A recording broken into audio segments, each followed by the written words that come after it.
Shalom. All praises to Yahweh, Ba'ashem, Yahweh Shai, Ba'ashem, Rakakwadash. Double honors to the apostles and elders of Great Millstone, and peace and blessings to the 144,000 and the rest of the elect. This is just going to be a quick lesson going into a World War III. It's going to happen. There's a few prophecies that are needed to kick off, World War III, Jacob's Trouble, MOTB, which if we're in Jacob's Trouble, early stages, World War III, and you have wars going on all around the world. You have sanction wars, tariff wars, things like this. And it hasn't officially been titled World War III, but considering how the world looks, the climate, and you should know that we're in it. Even this girl, which I'm going to show, her clip, which, I follow her. She comes out with some decent information or whatever, but, she's just a talking head. She's not a prophet, nothing like that, which the men of Yahweh Shem Yahweh Shai, the Israelites, are going to be the prophets in these last days, and we're going to be speaking, thus saith the Lord. That's how you're going to tell, when these things come to pass that the prophets have been saying, you're going to know that these are the prophets. But she also mentions that there's, I'll just play it because she's saying things about nuclear war, that this couldn't happen because the world would be destroyed. But once again, the prophets are here, to tell you everything that's happening. So I'm going to just go ahead and play this. See if I can refresh the page. If he managed to do this, he would be pissing off Russia and Canada.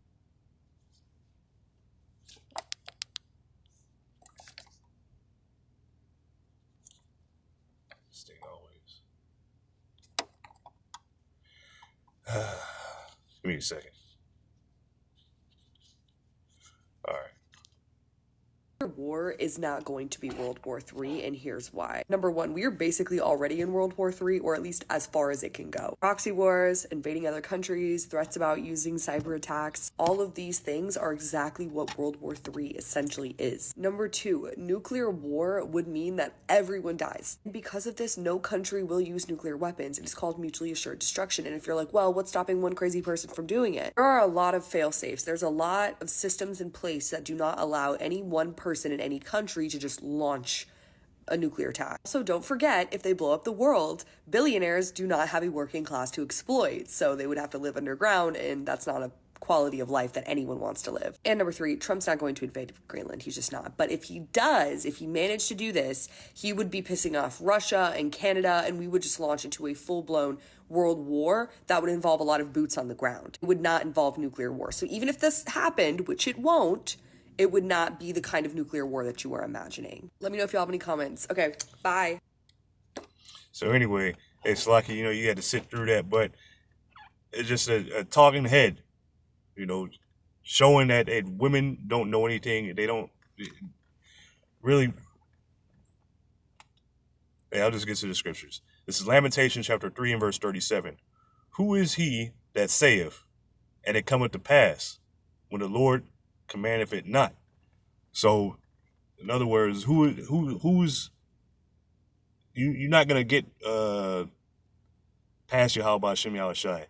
Ain't nothing gonna come to pass unless Yahweh Shem Yahweh Shai gave you the okay. In other words, so you're gonna come up with your own plans. You're gonna say, these nuclear weapons, ICBMs, hypersonic missiles, are not going to be used. Are not going to be used in World War III, whatever. They're not going to be used at all. But Yahweh Shem Yahweh Shai says otherwise. So you saying they're not going to be used, the Heavenly Father says they are going to be used. So moving on, this is Jeremiah 28 and 8. The prophets that have been before me and before thee of old prophesied both against many countries and against great kingdoms of war and of evil and of pestilence. So this is what the prophets from the beginning have been prophesying against many kingdoms, and it's no different today. Babylon the Great is going to be burned by fire, and Babylon the Great being America. It also has many different other names. It goes by Edom, Basra, because this is the capital where Esau Edom is today. 2nd Ezra 6 and 9. Esau is the end of the world, meaning he would be ruling at the end of the world, at the end of this age. He would be ruling. And Jacob is the beginning of it that followeth. So also showing, just by paraphrasing, that, yeah, this is the end of the world. It's going to be by nuclear destruction, thermonuclear destruction. But Jacob is the beginning that followeth, showing that the world is still going to continue on. The world ain't going to blow up. And nobody got to enjoy anything on the earth, thanks to Esau's bitch ass. Nobody can have the earth. He's allowed to be the last one ruling. Yeah, okay. This is Ecclesiastes chapter 1 and verse 4. One generation passeth away, and another generation cometh. So, like the world today, Esau, this generation is getting ready to pass. This adulterous generation is getting ready to pass away. It's going to be wiped off the earth. And a righteous generation is coming up, is rising up, is being raised up, right before your eyes.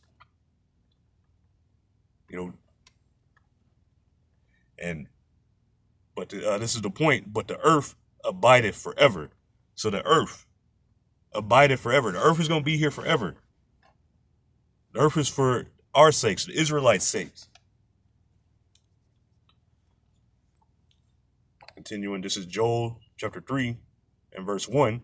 And this is an end time prophecy. And it also says at the top, the nations will be judged. And how are these nations going to be judged?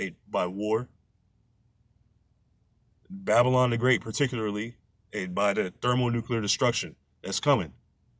The rest of the world going into captivity after this great tribulation. For behold, Joel chapter 3 and verse 1, for behold, in those days and in that time, when I shall bring again the captivity of Judah and Jerusalem. So both the northern and the southern kingdoms, Yahweh Bashem Yahushua is gathering us together by this word, by those crazy so-called black people that you see on the street corners yelling, cursing people out, whatever you want to, make up and make us look like bad people. We're out here telling you, Yahweh Bashem Yahushua is gathering his people, the Israelites, by his word. And we're going to be saved, Lord willing, out of this destruction that's coming, the thermonuclear destruction. How are we going to get out of this? By the chariots, what you call UFOs, UAPs, unidentified aerial phenomena, unidentified flying objects, whatever. These are the UFOs that are written about, or the chariots, I should say, that are written about in the scriptures. Ezekiel, the 1st chapter. What's that? I think also 2 Kings, the 6th chapter. It's all over the scriptures, though. Even Revelation 1 says he cometh with a cloud, in the cloud.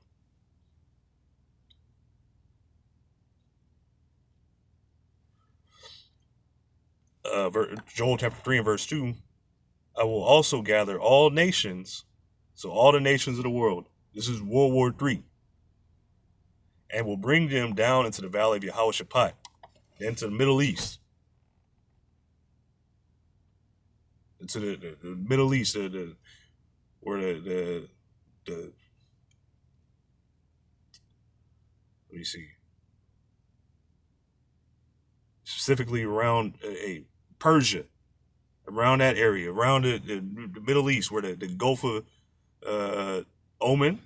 Matter of fact, let me see what this. Nah. Well, here, even this guy, he got the precepts, but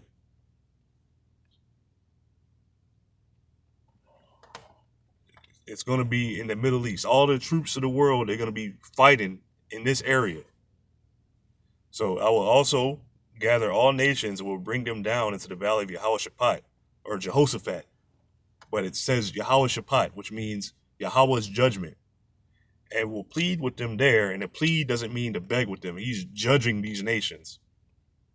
And also in 2nd Ezra, the 13th chapter, it shows Yahushua coming on a great mountain, judging an innumerable multitude. And will plead with them there for my people, for my heritage Israel, whom they have scattered among the nations and parted my land. So this is Yahweh Bashem Yahushua judging all these nations, these different nations They have taken the Israelites, had them in captivity, erased their identities, taken our land, parted it for themselves, and they all got great judgment coming. And this is going to be here, the Valley of Yehoshaphat. This is going to be the how do you say, the height of World War III, where this is taking place. See, right now she's talking about, there's proxy wars and this and that, whatever. We're in World War III, and she's basically making it like it can't go any further than this, which is not true. It's going to lead to all the troops around the world being gathered into the Middle East. Which, watch what the small hats are doing. They're stirring up a lot of trouble in that area, in that region, in the Levant. And it's going to lead to all the world's troops being gathered there for their judgment. This is 2nd Ezra chapter 16, and I believe I had 33.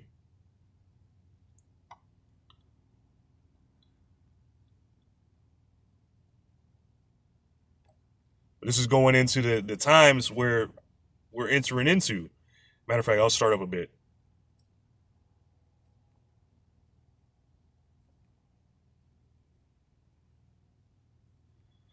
This is 2nd Ezra chapter 16 and verse 23. And it's speaking of famines, pestilence, things that are growing here on the earth, that their cities are not going to be able to be dwelt in. There's not going to be a whole lot of people left wandering around like you see today. So this is 2nd Ezra 16 and 23. And the dead shall be cast out as dung, and there shall be no man to comfort them, for the earth shall be wasted, and the cities shall be cast down. So it's going to be much chaos. It's not going to, the points leading up to this, and war, there's going to be an insurrection. There's going to be people invading each other's houses, for the lack of bread, for tribulation. These are going to be hard, rough times. Like, this is the time of Jacob's trouble, a time like never before. There shall be no man left to till the earth and to sow it. So no farmers. The trees shall give fruit, and who shall gather them? There's not going to be anybody to gather the fruit. There's not going to be anybody really around. These vineyards, these farms and whatnot. You have 15-minute cities that are being raised up, these concentration camps. There's not going to be anybody out here, on the streets, really. The grapes shall ripen, and who shall tread them? For all places shall be desolate of men. So that one man shall desire to see another, and to hear his voice. For of a city there shall be 10 left, and 2 of the field, which shall hide themselves in the thick groves, and in the cleft of the rocks. As in an orchard of olives, upon every tree there shall be 3 or 4 olives. So it's showing you how scarce it's going to be, because of all the death. But I'm going to jump down to get down here. Verse 33, the virgins shall mourn, so the women shall mourn, having no bridegroom. Those are the young women, the virgins. They're not going to have any kind of bridegroom husbands and no prospects. They're going to be out there on their own, which also goes into Isaiah the 4th chapter. 7 women shall take hold of one man. It's going to be bad out here for women. The women shall mourn, having no husbands. Their daughters shall mourn, having no helpers. So it's going to be bad for you women. It's going to be bad for you men. In the wars shall their bridegrooms be destroyed, and their husbands shall perish of famine. So it's saying, these women are going to be left alone because the men have gone off to war. Now, if you're paying attention to a lot of things, there's a few months back, a lot of countries were changing their draft ages, the draft rules and whatnot. So what do you think they're doing that for?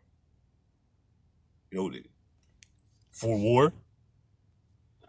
This is Malachi chapter 4 and verse 1. And it says final admonition.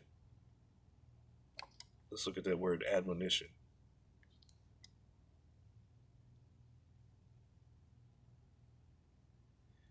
Admonition, an act or action of admonishing, authoritative, counsel, or warning. An admonition is advice with a hint of scolding, a warning not to do something. Okay, kind of. When you're cautioned or warned about some mistake you might be just about to make, or some looming danger, you're receiving an admonition. So this is a looming danger. This is the warning going out is repent, you Israelites, repent, turn back, turn to Yahushai, turn to the Heavenly Father, Yahweh. And how do you do that? Through Yahushai. Repent before it is too late. This destruction is coming. Yahweh Ba'Shem Yahushai is not a liar because of this. This is Malachi chapter 4 and verse 1. Behold, the day cometh that shall burn as an oven. So this day coming. This is not a regular oven. This is like an ancient oven. This oven is super hot. This day that's coming. The warning is the day is coming that shall burn as an oven, and all the proud, yea, and all that do wickedly shall be stubble. What is stubble? H7179 quash or quasha says stubble, chaff, and that's if you ever had campfires or whatever, or had any experience with farming. How it goes into sifting wheat and whatnot, sifting the husks and the chaff away. That chaff and whatnot is extremely flammable. That stuff burns. And the day that cometh shall burn them up, saith Yahweh Ba'Shem Yahushai of hosts, that it shall leave them neither root nor branch. So this day that's coming is extremely deadly. It's going to burn up all the proud, all the wicked. It's going to destroy this current system. But moving on, but just showing this day that's coming. This is Joel chapter 2 and verse 1. And it says the terrible visitation. Blow ye the trumpet in Zion, and sound an alarm in my holy mountain. Let all the inhabitants of the land tremble, for the day of Yahweh Ba'Shem Yahushai cometh, for it is nigh at hand. So this day that's coming. This is what the men of Yahweh Ba'Shem Yahushai are warning you about, starting with the apostles and elders of Great Millstone. You don't really hear about this from different camps, but this day is coming. And this is the warning to the Israelites. A day of darkness and of gloominess, a day of clouds and thick darkness. As the morning spread upon the mountains, a great people and a strong, there have not been ever the like, neither shall be any more after it, even to the years of many generations. So this is describing the nuclear missiles, the ICBMs, I should say, the intercontinental ballistic missiles, the MIRVs, hypersonic missiles, hydrogen bombs, and all the nuclear arsenal. Because at the time this was written, there was no nuclear weaponry. And that nuclear weaponry made, recently, within the last 80 years, maybe 90, that was made specifically for the judgment of this place.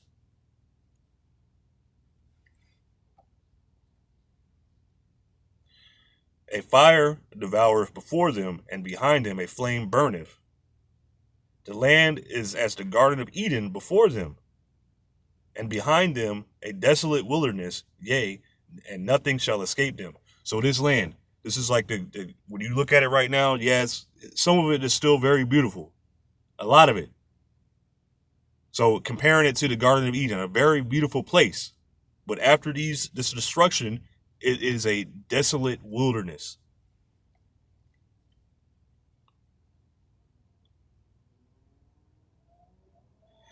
The appearance of them is as the appearance of horses, and as horsemen, so shall they run. So, given the fast pacedness, the appearance of them, how majestic they are, and swift, like the noise of chariots on the tops of mountains shall they leap, like the noise of a flame of fire that devoureth the stubble, as a strong people set in battle array. Before their face, the people shall be much pained, all faces shall gather blackness. So when they see these things, when they see the ICBMs in the air, those missiles in the air, when they get that alert, the shelter in place or whatever it may be, that a missile went off, and they're going to be scared shitless. They shall run like mighty men. They shall climb the wall of the men of war, or shall climb the wall like men of war, and they shall march every one on his ways, and they shall not break their ranks. So showing that these missiles, they're not going to accidentally collide into each other. They're not going to miss. Every one of these ICBMs is going to hit their mark. Neither shall they thrust one another. They shall walk every one in his path, and when they fall upon the sword, they shall not be wounded. They shall run to and fro in the city. They shall run upon the wall. They shall climb up upon the houses. They shall enter in at the windows like a thief. So, speaking of that blast radius, it's going through everything. Nothing is going to be able to stop that. There's not going to be anything left here. The earth shall quake before them. The heavens shall tremble. The sun and the moon shall be dark. I mean, speaking of the mushroom clouds, it's going to black out the sky. It's going to shake the earth. It's going to be like a massive earthquake. The other scripture says the earth shall reel to and fro like a drunkard. The isles shall move out of their places.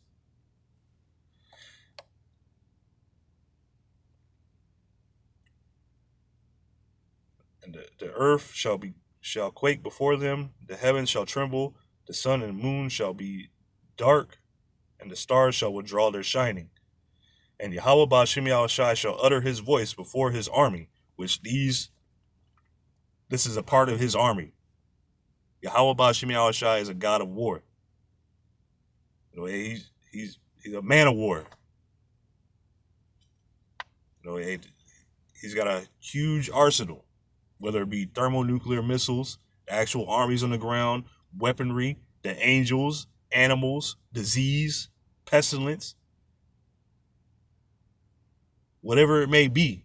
Yahweh Ba'Shem Yahushai, he's the Lord of hosts, the Lord of armies. And these ICBMs, the nuclear missiles, whatever you want to call them, these are a part of his army. Showing you who's bringing this judgment. This ain't just the other nations bringing the judgment. This is Yahweh Ba'Shem Yahushai bringing his judgment. This is Isaiah 34. And I'm going to try to get to the point.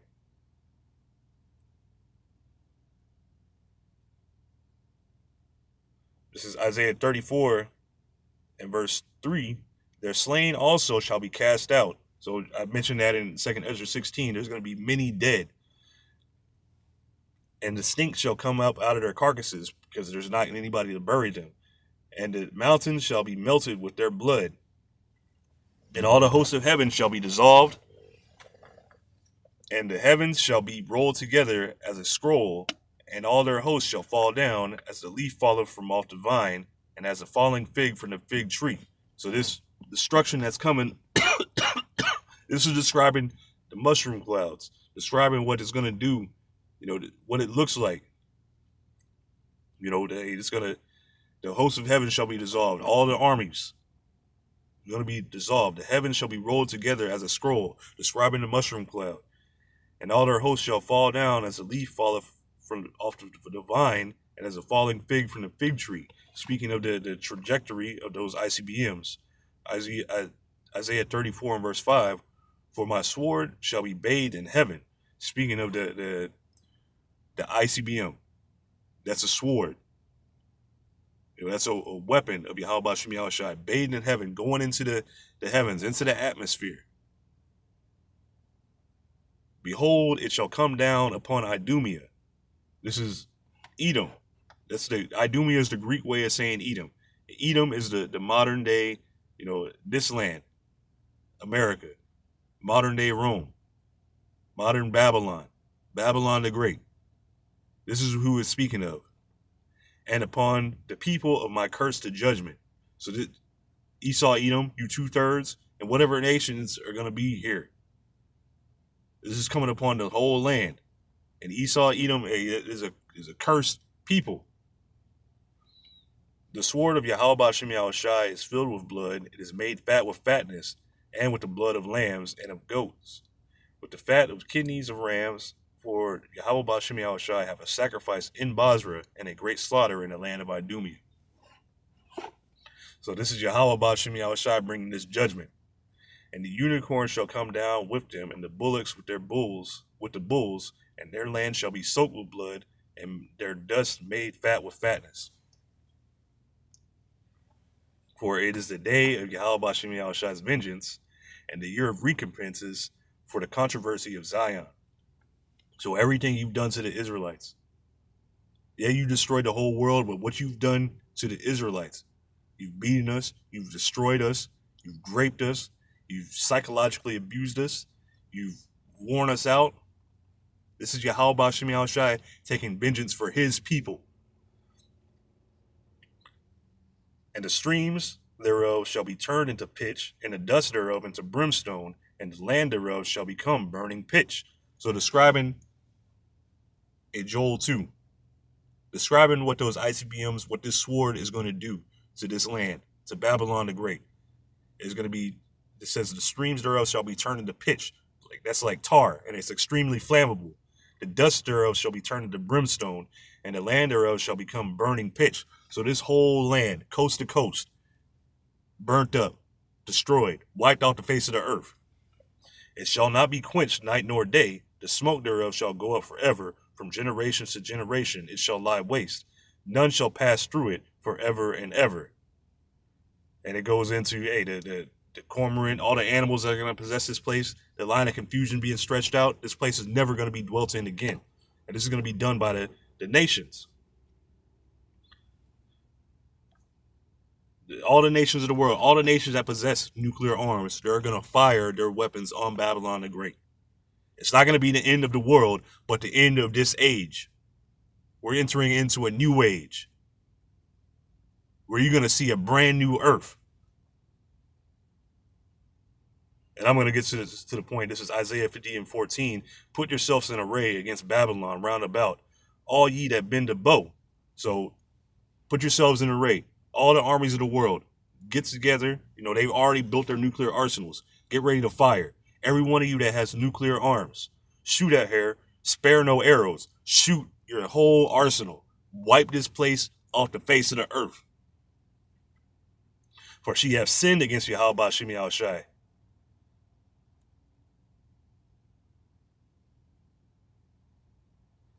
Shout against her round about. She have given her hand. Her foundations are fallen. Her walls are thrown down. For it is the vengeance of Yahweh Ba'Shem Yahushai. Take vengeance upon her, as she have done, do unto her. And this whore got the whole world drunk.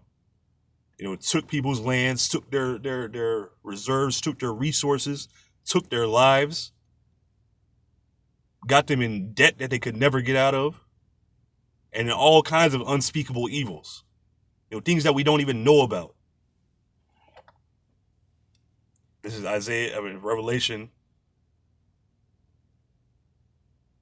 chapter 18 and verse 8, and then I'll probably get 17 as well. Oh, here we go.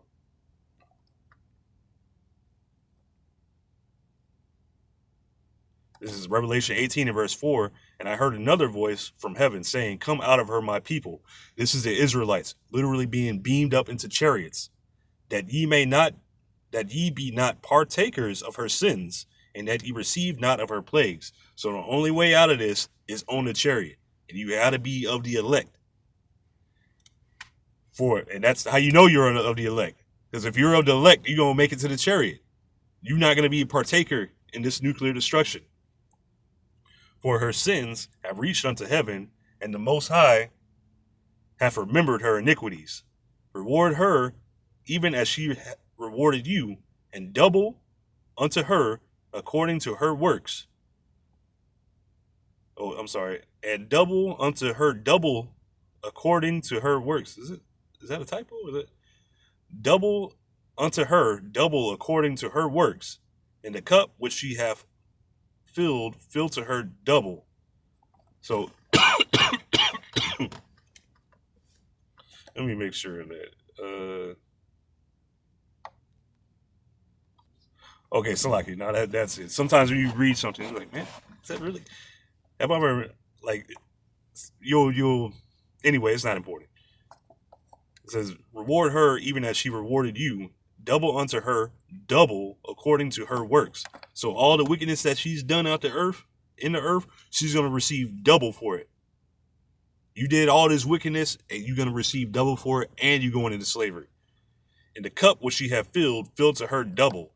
How much she hath glorified herself, lived deliciously, so much torment and sorrow give her, for she saith in her heart, I sit a queen, and am no widow, and shall see no sorrow.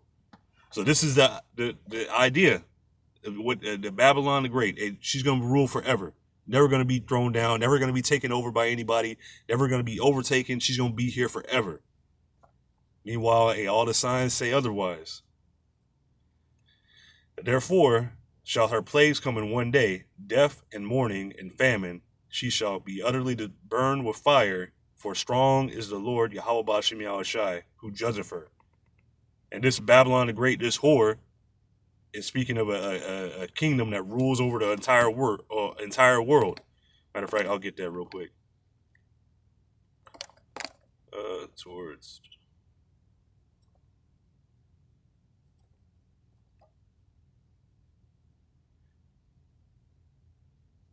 This is Revelation 17 and verse 15. And he saith unto me, the waters which thou sawest, where the whore sitteth, are peoples and multitudes and nations and tongues. So this is where the whore sitteth. This whore is ruling over the entire world. We'll go to verse 1. And there came one of the 7 angels which had 7 vials, and talked with me, saying unto me, Come hither, I will show unto thee the judgment of the great whore that sitteth upon many waters, with whom the kings of the earth have committed fornication, and the inhabitants of the earth have been made drunk with the wine of her fornication. So they've been in bed with her, they've been drinking with her. This whore got them drunk, and they're out of their minds. And now they're coming to the realization that this whore has duped them, ran through their pockets, ran through their drawer, stolen their identity, stolen their resources, stolen their credit card info, emptied out their bank accounts, and did some, and did some more stuff that they find out once they, but this whore that sitteth upon many waters, and those waters represent different people, nations, multitudes, and tongues. And the 10 horns which thou sawest, verse 16, Salakia, Revelation 17 and verse 16, and the 10 horns which thou sawest upon the beast, which these 10 horns represent different kingdoms, vassal states, but modern day NATO and EU countries. And you see the hatred, from these different countries that they're now showing towards Babylon the Great, because they just think they can do whatever. This is that whore that rides upon the beast. So it's doing whatever it wants to the beast, pulling its ears and shit. And shall make her desolate and naked, and shall... Oh, I'm sorry. Let me read that one more time. And the 10 horns which thou sawest upon the beast, these shall hate the whore, and shall make her desolate and naked, and shall eat her flesh and burn her with fire. So these NATO countries that possess nuclear arms, as well as China, Russia, BRICS nations, whoever has nuclear arms, they're going to shoot their arrows at Babylon the Great. The arrows being their ICBMs, their nuclear weapons. So, verse 18, and the woman which thou sawest is the great city, which reigneth over the kings of the earth. So in the U.S., Babylon the Great is ruling over the kings of the earth, ruling over the entire earth. So everybody, they're going to betray her. The book of Obadiah, those that were confederate with thee have laid a snare for thee. This is ultimately what's going to happen. You're going to be destroyed. This is 2 Peter chapter 3 and verse 10. But the day of the Lord will come as a thief in the night. So it's coming unexpectedly. So you have to watch. You have to watch as well as pray. You have to be watching the signs that's going on. The climate of the world. Look at the people around you. Look at the state that they're in. These are all signs pointing towards the end. When the wicked are in authority, the people mourn. But the day of Yahweh Ba'Shem Yahushai will come as a thief in the night, in which the heavens shall pass away with a great noise. Those nuclear bombs going off. And the elements shall melt with fervent heat. The nuclear bombs going off. It's going to breaking down the very elements. What can do that? Intense heat. The sun in a can. It's going to burn it. Telling you it's going to be that hot, melting the elements. How else would this place be turned into a wasteland? And nobody's going to dwell here. Melt with fervent heat, the earth also and the works that are therein shall be burnt up. So going back to Joel, what I was reading earlier, was it Malachi 4? This place is going to be destroyed. It's going to be burnt up.